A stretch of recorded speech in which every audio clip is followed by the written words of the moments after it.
Guys question number 1, receipt and payment account आपको बनाना है किसकी बुक्स में? रेलवे क्लब की बुक्स में। ईयर एंड कब हो रहा है? 31 मार्च 2020। ये रिसीट एंड पेमेंट का फॉर्मेट है। रिसीट्स में जो भी पैसे रिसीव हो रहे हैं या जो भी बैलेंस ब्रॉट डाउन हुआ है वो सारी रिसीविंग पे जाती है, और जो भी पेमेंट आपने किया है वो आपके पेमेंट पे जाता है। तो सबसे पहले आप देखोगे आपको कैश बैलेंस दिया गया है क्वेश्चन नंबर 1 में। तो ब्रॉट डाउन हुआ है तो आप उसको कैसा लिखोगे? Balance BD।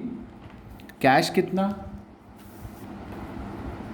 4390। हाँ, अगर इसमें कैश और बैंक दोनों होता तो कैश और फिर बैंक दोनों का टोटल, सब टोटल और फाइनल टोटल जो है वो बाहर लिखा जाता, लेकिन यहाँ पर आपको सिर्फ कैश है इसलिए आपने इसको कैश को बाहर लिख दिया। फिर उसके बाद है सब्सक्रिप्शन। आपको सब्सक्रिप्शन चंदा, आपको सब्सक्रिप्शन मिलता है, आप किसी को पे नहीं करते हो, या the owner of the company या the owner of the club, तो आपको वहाँ पर सब्सक्रिप्शन मिलता है। सब्सक्रिप्शन कितना मिला है? सब्सक्रिप्शन आपको 37,600 रिसीविंग पे है। उसके बाद है डोनेशन। डोनेशन दान, भिक्षाम देही। तो डोनेशंस आपको कितने के मिल गए हैं यहाँ पे?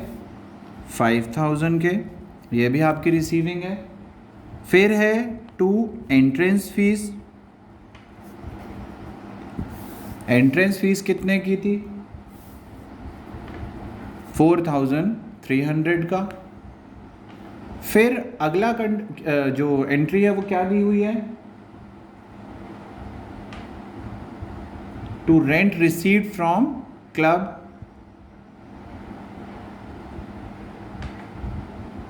आपको क्या हुआ है? आपको रेंट रिसीव हुआ है कहाँ से? क्लब से। To rent received from club कितना? 5250। फिर उसके बाद आगे हम बात करें तो आपको इलेक्ट्रिसिटी चार्जेस है। इलेक्ट्रिसिटी चार्जेस आपने क्या किया है? अब आप MPB तो हो नहीं जो आप इलेक्ट्रिसिटी चार्जेस को रिसीव करो, आपने पे किया है, जो कि कितना है? 3440। फिर उसके बाद टैक्स। टैक्स भी सिर्फ गवर्नमेंट लेता है और कोई नहीं ले सकता, किसी के पास राइट नहीं है टैक्स लेने के, तो आपने टैक्स पे किया है। कितना टैक्स पे किया है आपने? 490। उसके बाद आपने सैलरीज पे करी हैं। सैलरीज कितने की पे की हैं? 21,500 की। उसके बाद आपने ऑनरेरियम पे किया है।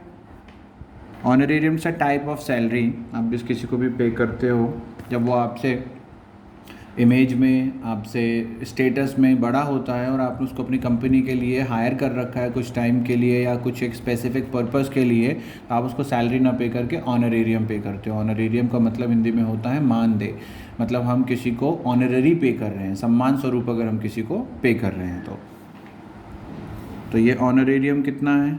2,500।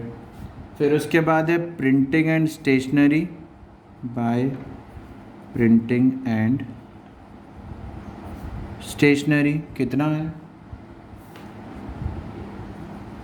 350। फिर उसके बाद है पेटी कैश, छोटे मोटे खर्चे, 900। उसके बाद आपने इंश्योरेंस प्रीमियम पे कर दिया है, तो इंश्योरेंस प्रीमियम आपने कितने का पे किया है? 310। कुछ छूटा तो नहीं है? हाँ, इंटरेस्ट रिसीव्ड ऑन इन्वेस्टमेंट छूटा है, तो इंटरेस्ट रिसीव्ड ऑन इन्वेस्टमेंट कितना था? 2950 का। तो यहाँ पर हमने सारी एंट्रीज कर दी। अब जो निकलेगा, यहाँ पे बैलेंस BD था तो यहाँ पर क्या होगा? बैलेंस CD होगा, और क्या निकलेगा? कैश बैलेंस निकलेगा। ये आप लोग खुद से करोगे, सबको प्लस करके डेबिट साइड को क्रेडिट साइड से माइनस करोगे, जो आएगा that will be your answer, और इसको टैली कर लोगे। अब हम देखते हैं नेक्स्ट क्वेश्चन।